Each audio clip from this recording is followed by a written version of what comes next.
sou Levi Magalhães, eu sou estudante do curso de cinema, eu estou no sétimo período, eu acho. E eu eu atuo com animação já desde que eu entrei no curso. Antes de eu entrar no curso eu já trabalhava com desenho, já trabalhava com algumas coisas assim bem pequenas, estudando ilustração, mas foi quando eu entrei no curso de cinema que eu mesclei as duas coisas, tanto o desenho com a narrativa cinematográfica, que me veio esse interesse pela animação. E aí de todos os filmes que eu assisti para estudar, para aprender sobre animação, 2D, stop motion, seja lá o que for, mas sobre o universo da animação, você construir uma coisa quadro a quadro do zero, né? Porque a animação, cada desenho, cada frame do filme foi desenhado, cada frame foi feito, elaborado, então você tem possibilidades infinitas com essa ferramenta de você criar do zero.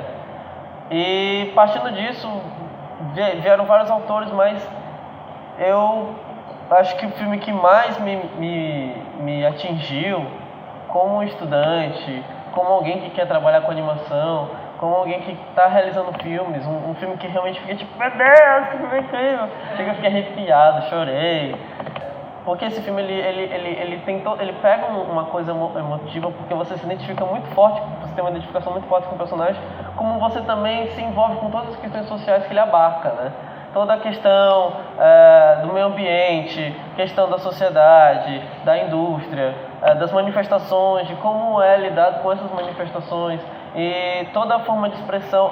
Eu vejo que tem toda uma parte meio metafórica do filme, como toda aquela parte da águia, né, do pavão, da criatura lutando com a outra, e toda essa parte é tudo uma coisa, é bem uma metáfora, mas a gente acaba entendendo porque a gente está vivenciando muito esse contexto hoje, né? Mas eu acho que o que mais surpreende é como ele utiliza a animação de uma forma tão delicada e ao mesmo tempo com um olhar tão infantil, né? Porque o filme ele encara justamente isso, tanto imageticamente quanto pelo som. Você percebe que é tudo bem delicado, bem cuidado para parecer realmente os olhos de uma criança, né? Como diz a música tema do filme. Então é muito louco eu acho que quando você vê que as máquinas, as construções são como se fossem bichos, dinossauros, animais, né? Aquela ferramenta, aquela máquina que no finalzinho do filme está pegando o algodão, né? Vocês repararam, mas é um besouro gigante de ferro, né? Uma máquina. Então ali era como uma criança enxerga esse mundo, né?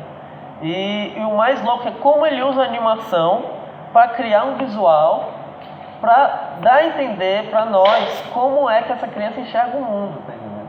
Então como ele usa esse termo, mas não quis usar esse termo, vomita, né? Toda essa ideia de olha como a criança está enxergando esse mundo, olha o que é esse mundo, olha o que está acontecendo nesse mundo, tá entendendo?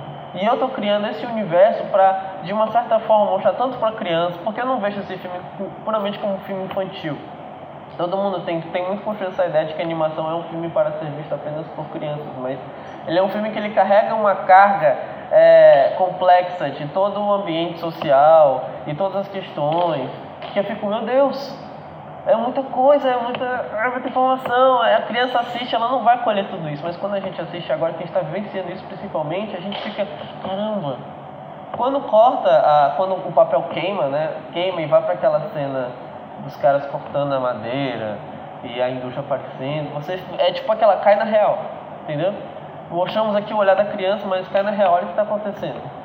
Então esse filme, ele tem muito disso. Não só isso, como pensando no ambiente cinematográfico da animação, poxa, o que a gente costuma ver hoje na animação? Filmes 3D, produzidos pela Disney e pela Pixar, principalmente 3D, né? Raramente a gente está vendo um filme no cinema comercial que fuja da técnica e da estética do 3D, mas que sempre puxa essa pegada clássica, que não estou dizendo que é ruim, mas essa pegada clássica que não traz uma questão social que pode ser discutida com uma criança, que está vendo isso, ela não deixa de ver o que está acontecendo hoje. Mas o filme ele traz isso para a criança, dizendo, olha, explica para ela, vamos conversar, vamos discutir desde pequena até grande o que está acontecendo hoje através da animação. Quando eu vi que ele foi candidato ao Oscar, eu fiquei, caramba, meu Deus, eu torci até o último minuto, talvez existe uma esperança de que ele ganhe. Óbvio, não ganhou, né? Perdeu por Divertidamente, mas ainda assim ele trouxe aquele boom de tipo assim, gente, esse filme existe, no Brasil todo aconteceu esse boom, esse filme existe. E foi muito bom, porque vocês acabaram de ver que a importância desse filme, que tem tanto para o ambiente da animação nacional, quanto para o cenário que a gente está vivenciando, para um monte de coisa, sabe? O filme, ele utiliza ferramentas de computador, mas apenas para facilitar na edição, né? E na animação. Mas toda a composição de cores, toda a composição de imagem, ela foi feita à mão. É um filme que ele usa muitos espaços brancos, sabe? Os materiais que ele utilizou são muito simples. Giz de cera, lápis de cor, são ferramentas baratas. Você consegue identificar como ele fez, entende? Você vê o traço da mão dele, da ferramenta que ele usou ali. E eu acho que foi muito genial, porque a gente, como eu falei, a gente está hoje num ambiente cinematográfico de animação onde o computador está dominando a maior parte dos filmes. Então, o 3D, até os filmes que eram feitos, até os desenhos animados hoje, são muito utilizados apenas aquela cor chapada, o formato, a modelagem em 3D. É muito mais fácil você modelar, é mais prático você modelar e reutilizar a modelagem em outra cena, ou usar a palheta de cores que você já tem programado no seu computador, recolocá-las. É muito diferente de você pegar papel por papel e jogar a tinta, misturar a tinta. Eu vou botar aqui azul com vermelho e dar essa cor aqui, colocar essa cor aqui. Então é uma coisa muito mais tradicional, é uma delicadeza muito diferente. E isso acentuou novamente o que eu estava falando antes, de ser um olhar de uma criança, né? Porque a gente tem mais proximidade com essas ferramentas, principalmente quando a gente está criança, né? A gente mexe muito com giz, a gente mexe muito com lápis de cor, e ele meio que utiliza dessas ferramentas que a gente vê muito quando é criança para elaborar todo o universo e paisagens do filme. Por ser um filme de baixo orçamento, ele se apropria dessa grana, desse valor, para usar ferramentas de baixo orçamento, mas continua sendo um filme muito lindo. Eu acho que O Menino Mundo é a maior prova de que um orçamento de filme não diz o quão bom ele vai ser.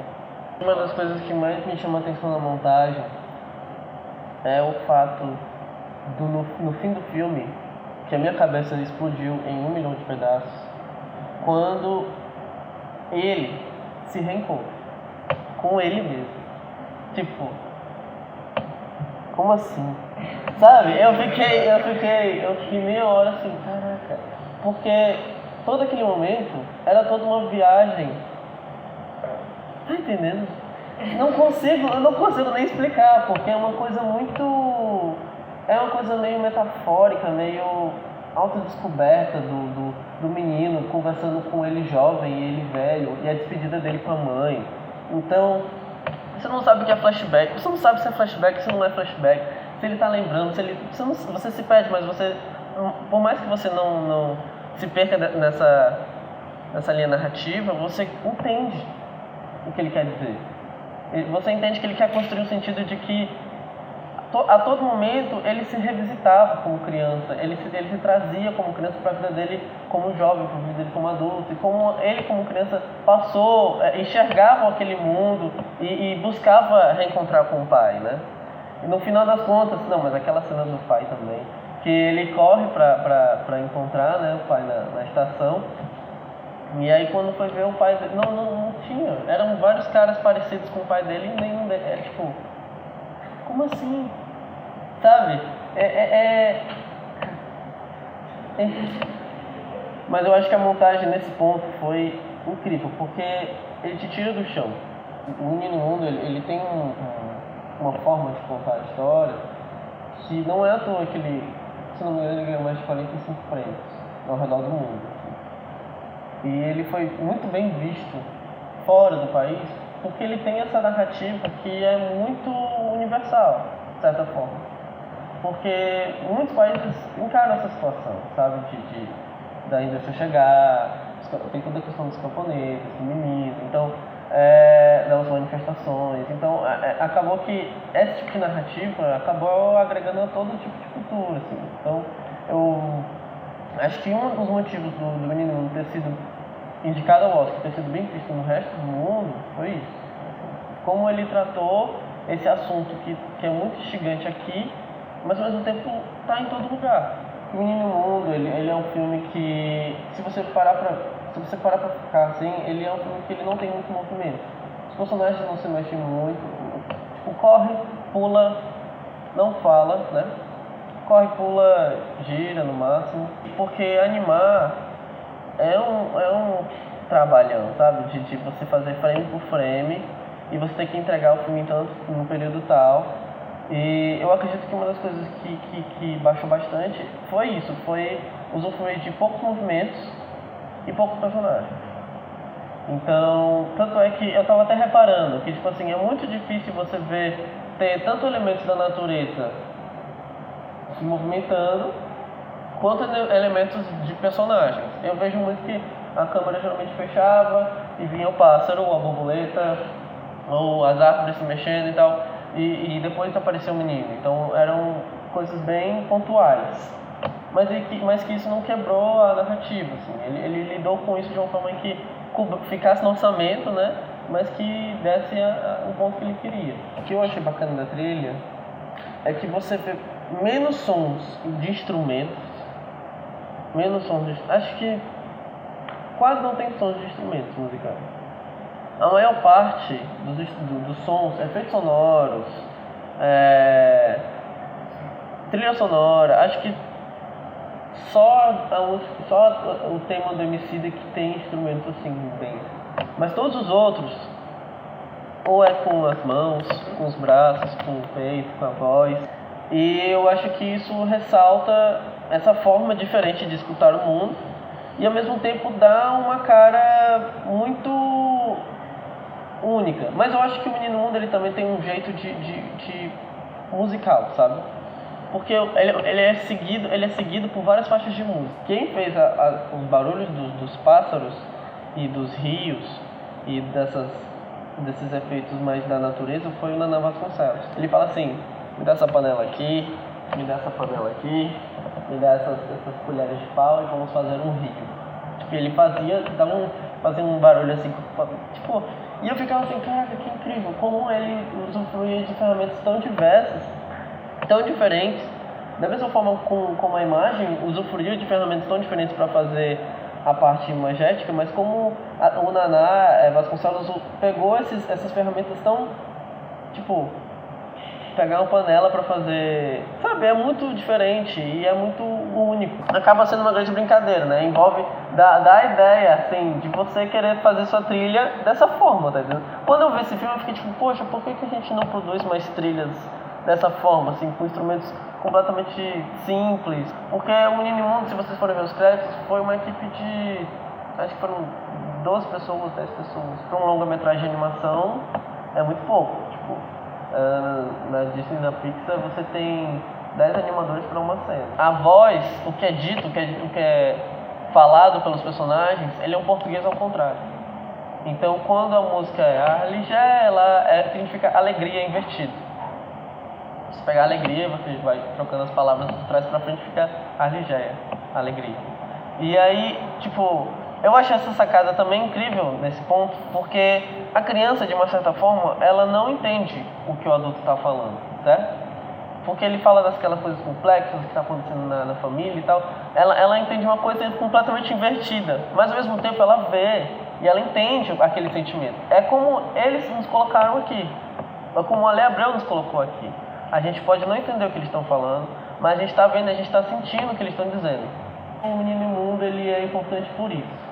Por ele trazer essa carga imagética, essa carga sonora, de nos colocar no olhar e nos ouvidos da criança, né, do Cuca, né, do menino.